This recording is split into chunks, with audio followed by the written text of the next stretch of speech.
ہے کہ قرآن مجید وہ کتاب ہے جو ہمارے دلوں کے لیے شفا ہے۔ قرآن مجید وہ کتاب ہے جو ہمیں مرض کے لیے دوا ہے۔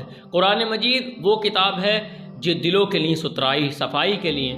قرآن مجید وہ کتاب ہے جو ہمیں جینے کا سلیقہ بتائے، اور قرآن مجید وہ کتاب ہے جو ہمیں زندگی گزارنے کا طریقہ بتائے، زندگی گزارنے کا قرینہ ہے۔ قرآن مجید وہ عظمت والی کتاب ہے جس کو پڑھنے سے ایک سرور حاصل ہوتا ہے۔ قرآن مجید پڑھنے سے دل کو قرار حاصل ہوتا ہے۔ قرآن مجید پڑھنے سے ہمیں جو پریشانیاں اور تکلیفیں دور ہوتی ہیں۔ قرآن مجید جب پڑھا جاتا ہے تو تکلیفیں، بیماریاں سب دور ہو جاتی ہیں، اور انسان کا جو بوجھ ہوتا ہے، جس بوجھ تلے انسان دبا ہوتا ہے، قرآن مجید پڑھنے کی برکت سے اللہ وہ بوجھ کو دور فرما دیتا ہے۔ رسول کریم صلی اللہ علیہ وسلم کے صحابی ایک جگہ نکلے ہوئے تھے۔ حضور کے چند صحابہ سفر میں تھے، اچانک سے ایک جگہ رکے، وہاں ایک قبیلہ رکا ہوا تھا، ان کا جو سردار تھا اس کو بچھو نے ڈس لیا۔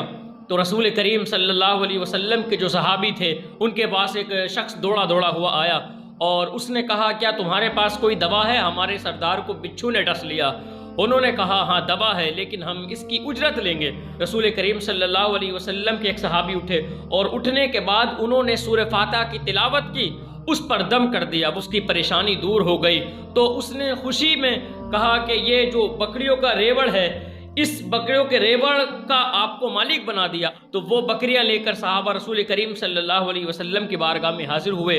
تو رسول کریم صلی اللہ علیہ وسلم نے فرمایا ان بکریوں میں میرا بھی حصہ کر لو، میرا ساجھا کرو۔ تو رسول کریم صلی اللہ علیہ وسلم کے صحابہ مسکرانے لگے اور عرض کرنے لگے یا رسول اللہ، یہ بڑی خوشی کی بات ہے کہ آپ ہمارے مال میں شامل ہو جائیں، یہ خوشی کی بات ہے آپ ہمارے مال میں شامل ہو جائیں۔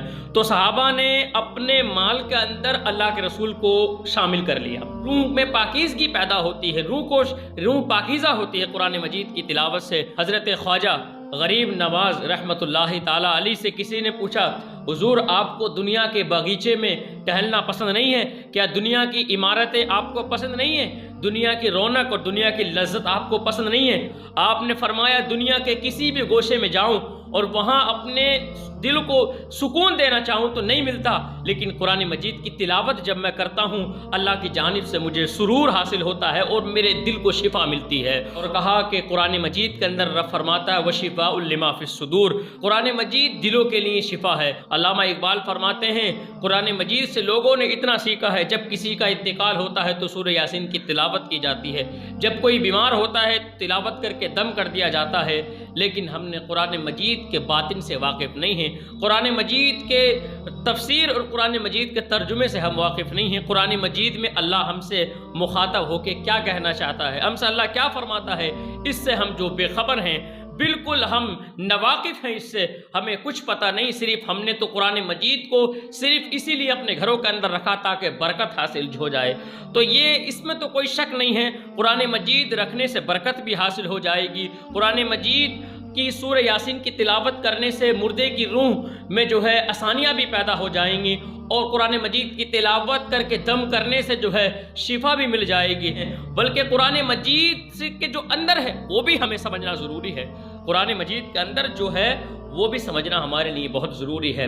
علامہ اقبال رحمۃ اللہ تعالیٰ علیہ کی بیٹی یعنی جن کا نام منیرہ ہے، وہ فرماتی ہیں جب آپ قرآن مجید کی تلاوت کرتے، یعنی علامہ اقبال رحمۃ اللہ تعالیٰ علیہ جب قرآن مجید کی تلاوت کرتے تو آپ فرماتے اتنا زار و قطار روتے، کہا کہ 3 دن ہم قرآن مجید کو دھوپ میں رکھتے تو وہ قرآن مجید سوکھ جاتا، کہا کہ اتنا گیلا ہو جاتا آنسوؤں سے۔ یہ علامہ اقبال کی قرآن مجید تلاوت کرنے کا ایک طریقہ ہے، جو آپ قرآن مجید کرتے تو زار و قطار روتے۔ اور رسول کریم صلی اللہ علیہ وسلم نے اپنے صحابہ سے فرمایا جب تم قرآن مجید پڑھو، اس کی تلاوت کرو تو تم قرآن مجید پڑھتے پڑھتے رویا کرو۔ صحابہ نے عرض کیا یا رسول اللہ اگر رونا نہ آئے تو ہم کیا کریں؟ تو اللہ کے رسول صلی اللہ علیہ وسلم نے فرمایا کہ صحابہ اگر تم سے رونا نہ آئے، اگر تم رو نہ سکو تو اپنا چہرہ ایسا بنا لو تاکہ تم گویا رو رہے ہو۔ کہا کہ رونے جیسا چہرہ بنا کر ہی قرآن مجید کی تلاوت کیا کرو، لیکن قرآن مجید کی جب تلاوت کیا کرو تو تمہارے دل افسردہ ہوں، جب قرآن مجید کی تلاوت کرو تو تمہاری آنکھیں نم ہو، جب قرآن مجید کی تلاوت کرو تو تم ایسا محسوس کرو کہ گویا ہم اللہ سے بات کر رہے ہیں، ہم اللہ سے ہم کلام ہیں۔ جب قرآن مجید کی تلاوت کرو تو ایسا سوچا کرو۔